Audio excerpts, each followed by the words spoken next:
Welcome everybody to Member Appreciation Weekend / St. Patrick's Day celebration. We are here for some park updates.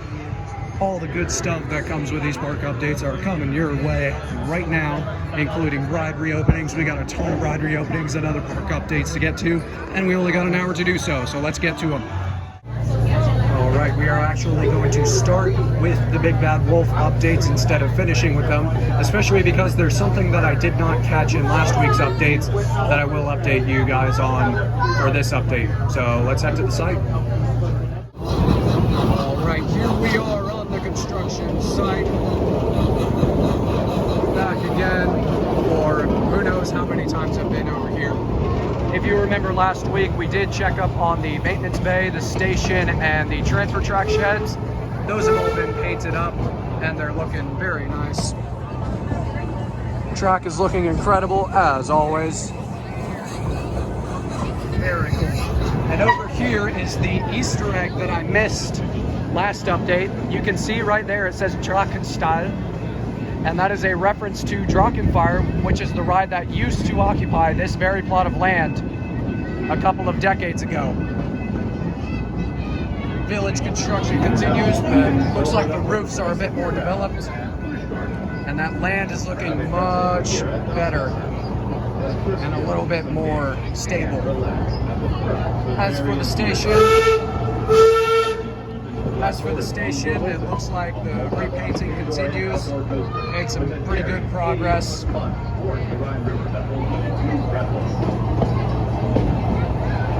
You can actually see there's some new wood that they've added into that station. Work continues on the lockers and entrance portal area. I did confirm that those are going to be where the lockers and where the entrance sign is. So still some very small advancements, but very prevalent advances on the Big Bad Wolf construction site. So let's head throughout the park and get some more updates.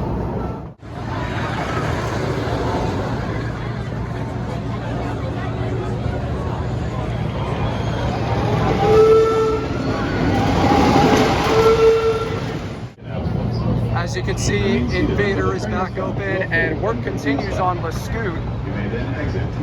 It seems they are repainting the track that holds up the pipeline. It looks a bit more gray than we did see it last time. But the ride still has not been retracked. So we should see that soon. But the Scoot is being retracked. The ride is continuing its seasonal maintenance, and InvadR is back on the tracks, the park's only wooden coaster. So let's get off the train and go throughout the park getting some more updates. Alright, ride reopenings number 2 and 3, Griffon and Alpengeist, are reunited with Loch Ness Monster. The big three are all back in operation.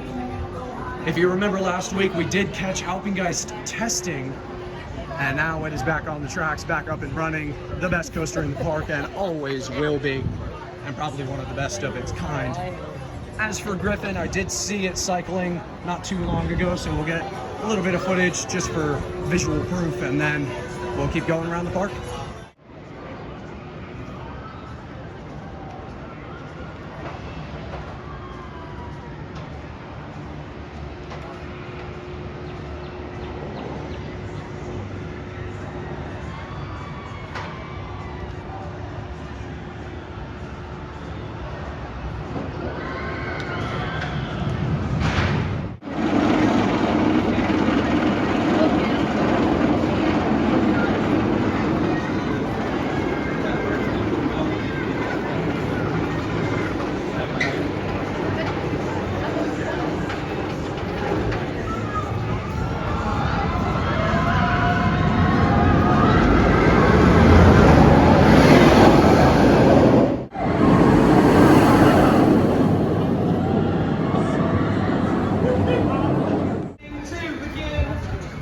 So I did notice the lift hill speed has been cut down quite a bit once the ride reaches its peak.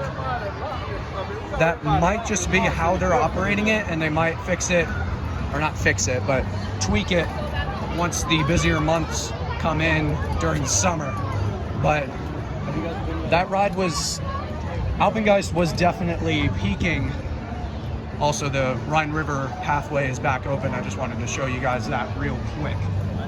But that ride peaks up there and it moves very slowly over that pre-drop. It doesn't really affect the ride, I'm assuming. It's probably still ridiculous, especially in the back row, but that is something I noticed. The lift hill speed at the top has definitely been slowed. It's probably just regulations, probably a similar situation to Stardust Racers at Epic Universe, where they had to add a trim brake, so it would be within regulation, but I'm sure that doesn't affect the ride, so don't worry about it too much. Guys, I might have just found the coolest thing ever.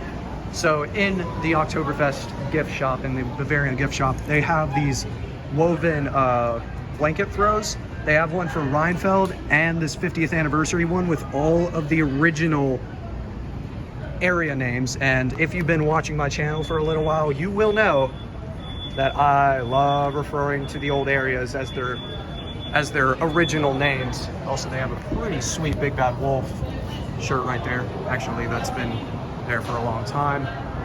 Jumbo pins are still here. They've got these new 50th pins, a wide variety of selections for the park's ultimate celebration, for its penultimate century, or half century. I don't know what I'm talking about, but there is some cool stuff for the park's 50th anniversary that you can find in various gift shops throughout the park. And I just really found that cool that they have added this selection of 50th anniversary merch. There's more on this side. They even have one of those souvenir coins. And whatever this is, I'm guessing this is just a magnet. Yeah, this is a magnet.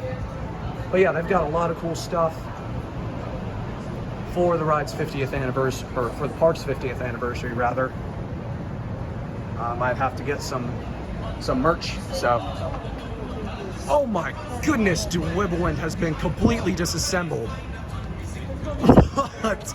Okay, this, I did not know about this. So, if you don't know what WIRBELWIND is, it's basically this big swing ride in Oktoberfest, and it has been completely disassembled. Oh my word. I did not see that coming. Oh, I swear, they better not be giving this ride the flying machine treatment. Ideally, it is just being renovated and they had seasonal maintenance, because that's been standing for pretty much the whole Mardi Gras season. So I did not expect this ride to be fully disassembled. Wow, they even got some panels over here. Yeah, the whole entire ride has just been disassembled. You can see all the swings. Wow. So that's a very new development. WIRBELWIND has been completely disassembled. So hopefully this ride isn't in any danger. I doubt that it is. I assume they're just reassembling the ride, but wow. There goes another ride. No, I'm just kidding. Hopefully it's just been being reassembled and maintained, so. Let's head to Verbolten and check on that ride. All right, Verbolten is still closed, and this is one of 2 rides that are still closed in the park. Apparently it's still annual maintenance, but Apollo's is the other one off in the distance that is also closed. But more importantly, I got my hands, I couldn't resist getting a pocket watch and a pin with the 50th merch. Like, SeaWorld, you knocked it out of the park with the merchandising. Like, this is insane. Unbelievable merchandising. I just cannot believe how well they did. But if you do want to get your hands on some 50th anniversary merch for the nostalgia and just the cool factor, get your wallet ready, because this stuff is expensive. This pocket watch is $40. The pin is not too shabby, but the woven tapestry throw that I found in there is $100. $100 for a blanket with nostalgia value, but very good nostalgia value. But yeah, Verbolten is still closed. Apollo's is still closed. Those are the only 2 rides that are still not in operation, still undergoing seasonal maintenance, but they should be back up and running soon. So let's go check on Flying Machine and the updates on its removal. All right, time for the sad news of checking on Flying Machine. As you can see, the arms continue being removed. Man, it's such a sad sight. Looks like the control panel is still there. If we look over the fence, yeah, the control panel is still there, but the ride is just looks like a pole compared to its former glory. If you remember last week, we did check up on the ride. It was a little bit more assembled than what it is now, and I predicted that this ride would be completely gone by next week, and it is now next week. What is that? But the ride is still there. Oh no, indeed. Yeah, me too. So the top is still sitting over there, but the ride is just in pieces. Rest in peace, Flying Machine. It's getting removed. It's 100% getting removed, in case you didn't know. But just a very sad sight to see. If you want to hear about the full details, I did release a video a couple of weeks ago when the announcement was made that the ride was getting removed. So if you want to check that out, you can, with the link in the description.